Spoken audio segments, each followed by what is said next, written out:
Praise the Lord सगळ्यांना. धन्यवाद करते आजच्या वचनासाठी. उपदेशक याचा 11वा अध्याय आणि पहिलं वचन आपल्याला सांगत आहे, आपले अन्न जलाशयावर सोड, ते बहुत दिवसांनी तुझ्या हाती येईल. Praise the Lord.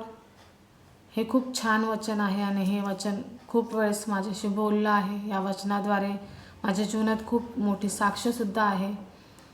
देवबापाचं वचन सांगतं, तू आपल्या अन्न जलाशयावर सोड आणि ते बहुत दिवसांनी तुझ्या हाती येईल, ते तुझ्याकडे परत येईल.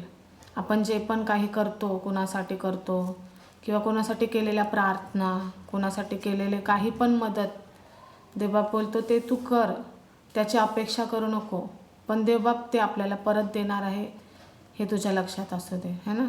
खूप वेळेस आपण निराश होतो की देवबाप मी मागतोय तुला, एवढ्या दिवसापासून एवढे उपवास करतोय, एवढं काही करतोय, पण मला यश नाही मिळत. मी कुठल्या कामामध्ये हात घालतो तिथं मला यश मिळत नाही.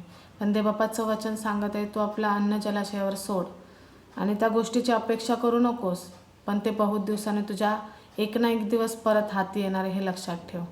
खरोखर हे वचन खूप सुंदर आहे आणि देवबाप या वचनाद्वारे तुम्हाला आणि मला आशिषित करो. आमेन.